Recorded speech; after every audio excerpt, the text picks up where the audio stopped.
இப்போ நான் போயிட்டுருக்குது துபாய் மீன் மார்க்கெட் போகிறேன். இதை வாட்டர் ஃப்ரண்ட் மார்க்கெட் அப்படின்னு கூட சொல்கிறாங்க. போனதுமே இது மாதிரி தொட்டியில் கண்ணாடி இதில் மீன், ராட்டு, நண்டு, ரொம்ப பெரிய பெரிய ராட்டெல்லாம் வச்சுருக்காங்க. பார்க்கவே ரொம்ப வித்தியாசமாகவும் ரொம்ப ஆச்சரியமாகவும் இருந்துச்சு. எனக்கு ரொம்ப பெருசாக எப்படி இருக்குன்னு பாருங்கள். விலைக்கு கேட்டால் கொடுப்பாங்களா அப்படின்னு கேட்டேன். கொடுப்பாங்க அப்படின்னாங்க.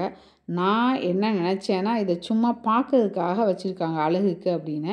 வீட்டில் வளர்க்குற தொட்டியும் அங்கே சின்ன சின்ன கடையாக போட்டு விற்றாங்க. மீன் வாங்குறதுக்கு முன்னாடி பக்கத்தில் தான் கடல் இருக்குது, நம்ம போய் அதை பார்த்துட்டு வரலாம் அப்படின்னவும் நாங்கள் அதை பார்க்க போனோம். சூப்பராக இருந்துச்சு. பக்கத்துலேயே மீன் மார்க்கெட்டுக்கு பக்கத்துலேயே பாருங்கள் கடல் சூப்பராக இருந்துச்சு. இது பேக் வாட்டர் சூப்பராக பார்க்கவே ரொம்ப அழகாக இருந்துச்சு.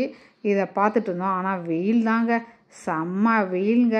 வந்தாச்சே நம்ம டூர் விசாவில் வந்தனால ஒரு ஃபோட்டோலாம் எடுத்துக்கலாம், வீடியோலாம் எடுத்துக்கலான்னு கொஞ்சம் நேரம் நின்று நாங்கள் எடுத்துக்கிட்டு அங்கே உட்கார சொல்லி ஒரு ஃபோட்டோ எடுக்கலான்னு ட்ரை பண்ணால் கூட அவ்வளோ ஒரு சூடுங்க, ரொம்ப வெயில். இருந்தாலும் அதோட உட்காந்து நான் ஒரு ஃபோட்டோ எடுத்துக்கிட்டேன். மறுபடியும் நாங்கள் மீன் வாங்க மீன் மார்க்கெட்டுக்குள்ளே போனோம். அப்போ முன்னாடியே கருவாடு இருந்துச்சு. கருவாடு பார்த்தேன். எல்லாம் மலையாளி வாங்க எங்ககிட்ட கருவாடு வாங்க நாங்கள் எல்லா வெரைட்டி கருவாடுமே வச்சுருக்காங்க. நம்ம ஊர் நெய்மீன் கருவாடு எல்லாம் இருந்தாலும் நம்ம ஊரில் இருக்கிற மாதிரி ஒரு சாஃப்ட் இல்லை. அங்கே உள்ளதெல்லாம் ரொம்ப ஹார்டாக இருந்துச்சு. நான் கருவாடு வாங்கலை. அப்புறம் மீன் வாங்க நாங்கள் வந்துட்டோம்.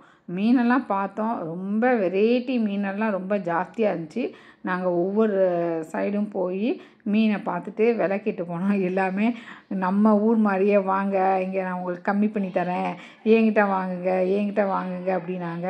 நாங்கள் எங்கே ஃப்ரெஷ்ஷாக இருக்குது என்னன்னு பார்த்துட்டு எல்லாமே ஃப்ரெஷ்ஷு தான், அதுலேயுமே எது நல்ல மீன் அப்படின்னு சொல்லி நாங்கள் பார்த்துக்கிட்டே போனோம்.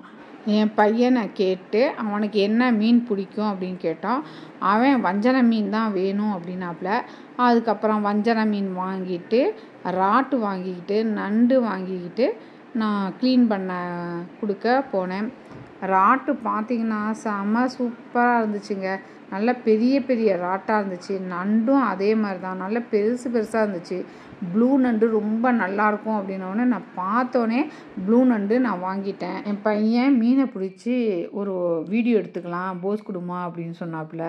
உடனே எப்படிடா இவ்வளோ பெரிய மீனை நான் பிடிப்பேன் அப்படின்னேன். உடனே அங்கே வேலை செய்தவர் இது மாதிரி தான் மீனை பிடிக்கணும் அப்படின்னு எனக்கு பிடிக்க சொல்லி கொடுத்தாரு. அதே மாதிரி நானும் பிடிச்சேன். கொஞ்சம் என் ஃபேஸ் தெரியாமல் மேலே தூக்கி நான் மீனை பிடிச்சேன்.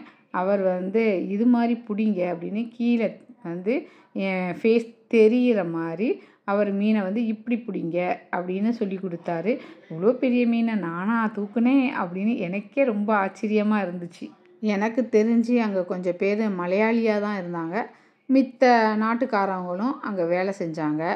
இருந்தாலும் மலையாளியாக இருக்கவும் எனக்கு ரொம்ப வசதி. நான் வாங்கினதெல்லாம் போய் மலையாளி கடையிலே போயிட்டேன். அதனால் தமிழ் அவங்களுக்கு நல்லாவே புரிஞ்சுது. அவங்களும் தமிழில் இது நல்லாயிருக்கும், இது வாங்குங்க, ஃப்ரெஷ்ஷாக தான் இருக்கும் அப்படின்னாங்க. நான் பெரிய நண்டாக தூக்கி நான் வாங்கினேன். அவ்வளோ பெரிய நண்டெல்லாம் நான் இங்கே பார்த்ததில்லைங்க. அப்புறம் ப்ளூ நண்டு ரொம்ப நல்லாயிருக்கும் அப்படின்னாங்க ஒரு அக்கா. அதனால் ப்ளூ நண்டு பார்த்தோன்னே நான் வாங்கிட்டேன். வெள்ளை பிளாச்சி பார்த்தேன், எனக்கு தெரியல, அதை உரிப்பாங்க. அது ரொம்ப பெரிய பெரிய மீனாக இருக்கவும் இங்கெல்லாம் சின்ன மீனாக இருக்கும், நான் கரெக்டாக கண்டுபிடிச்சிடுவேன். அங்கே ரொம்ப பெருசாக இருக்கவும் என்னால் கண்டுபிடிக்க முடியல. வெள்ளை பிளாச்சி தான் நான் வாங்கலாம் அப்படின்னு போயிருந்தேன். அப்புறம் என் பையன் சொன்ன மீனை வாங்கிட்டு, ராட்டு பாருங்கள் ஒன்று எவ்வளோ பெரிய ராட்டு, பார்த்தோன்னே ஆசையாக இருந்துச்சு. உடனே நான் 1 கிலோ தான் வாங்கலான்னு இருந்தேன். அப்புறம் பத்தாது அப்படின்றதுக்காக நான் 2 கிலோ வாங்கிட்டு நான் இப்போ க்ளீன் பண்ண கொடுக்க நான் தனியாக க்ளீன் பண்ணுற இடம் இருக்குது, அங்கே போனேன். அங்கே ஃபேமிலிக்கு தனியாக க்ளீன் பண்ணவும், பெண்கள் தனியாக க்ளீன் பண்ணுறதுக்கு எல்லாமே தனித்தனி கவுண்டர் வச்சுருக்காங்க. நான் தனியாக பெண்கள் க்ளீன் பண்ணுற இடத்துல போய் நான் கொடுத்து டோக்கன் வாங்கிட்டேன். ஃபஸ்ட்டு பெண்களுக்கு தான் முன்னுரிமை கொடுக்குறாங்க. அதனால் நான் அங்கே கொடுத்து பார்த்தேன். அதை நம்ம வீடியோலேயே நம்ம பார்த்துக்கலாம். எனக்கு க்ளீன் பண்ணி வந்துச்சு. நான் மீன் வாங்கிட்டு போயிட்டு வரேன். பாய்.